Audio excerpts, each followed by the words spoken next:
तो दोस्तों जो आज की कहानी है ये जर्मनी के ऊपर है। दोस्तों ये जो एक केस हुआ था ये बहुत ही ग्रूसम केस था, एक मर्डर केस था जिसको बहुत सारे लोग ने सॉल्व करने की कोशिश की बट सॉल्व नहीं कर पाए। ये 1922 में हुआ था। आप सोचिए, आप 2025 हो चुका है, मतलब लगभग 100 से भी ऊपर हो चुका है साल। इसका मतलब अगर कोई एक इंसान होगा जिसने ये काम किया होगा वो अभी तक मर भी गया होगा, तो इसका मतलब अगर क्रिमिनल आज ढूंढा भी जाए तो हम कुछ नहीं कर सकते। अभी भी जर्मनी में जब भी आप मान के चलो कि कोई भी एक पुलिस ऑफिसर बनता है उसे एक ना एक बार ये केस स्टडी करना ही पड़ता है। तो स्टोरी ऐसी है कि हिंटर कैफे नाम का एक परिवार हुआ करता था। वो एक ऐसे जैसे फार्म हाउस होता है जो बिल्कुल आसपास जंगल वगैरह होते हैं वैसे टाइप के एरिया में रहा करता था। इस घर में 6 लोग रहते थे। एंड्रियास, उसकी वाइफ कैजिला, उसकी डॉटर विक्टोरिया और उसके कुछ बच्चे थे जो कि 2-2 साल के थे और एक छोटी सी बच्ची थी उनके पास।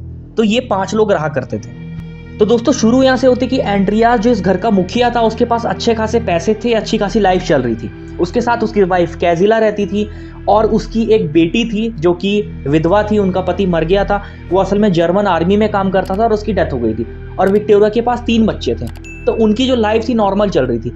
बात होती है एक रात को जब एंड्रियास को आवाज़ आती है कि कुछ हल्की फुल्की आवाज़ आ रही है।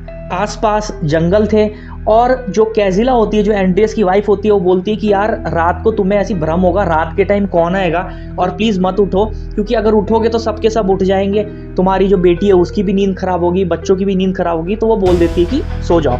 बट रियलिटी में एंड्रियास को थोड़ा सा तो शक हुआ था कि भाई कुछ ना कुछ तो हुआ है। बट वो कैजिला की बात मानता है और इस बात को आई गई कर देता है। अगले दिन की बात है, जो उस घर की नौकरानी होती है वो उस घर को छोड़ देती है। वो बोलती है कि उसको रात रात को अजीब सी आवाज़ें आती हैं। अब एंड्रियास को पता था कि ऐसा रियलिटी में सच तो है। अब एंड्रियास को पता था कि घर में आवाज़ें तो आ रही हैं, बट वो चाहता था कि जो उसकी मेड है, जो नौकरानी है, वो यहीं रहे। तो बोलता है कि नहीं, मेरे को तो ऐसी आवाज़ें नहीं आती। बट मेड बोलती है कि देखो मेरे को आवाज़ें आती हैं, मेरे को काफ़ी डर लगता है और मैं ये घर छोड़ के जा रही हूँ। वो चली जाती है।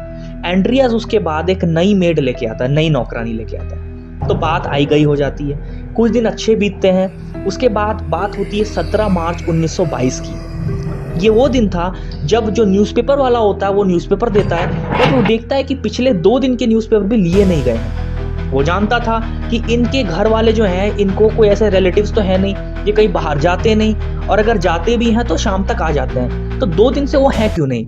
वो तुरंत पुलिस को कॉल करता है और बताता है कि भाई पता नहीं क्या हुआ। पुलिस मौके पे पहुंचती है, उनके घर को तोड़ा जाता है, मतलब दरवाज़ा तोड़ा जाता है और देखते हैं कि सबके सर पे किसी ने एक्स कुल्हाड़ी से हमला किया हुआ है और सबका मर्डर हो चुका था। जो पहला शक था वो मेड पे गया कि क्या पता मेड ने उसे मारा हो, बट जब वो आगे जाते हैं वो देखते हैं कि मेड की भी लाश वहीं थी। तो ये बात बिल्कुल क्लियर थी कि 6 बंदे, इवन बच्चों तक को भी नहीं छोड़ा गया जो भी किलर था।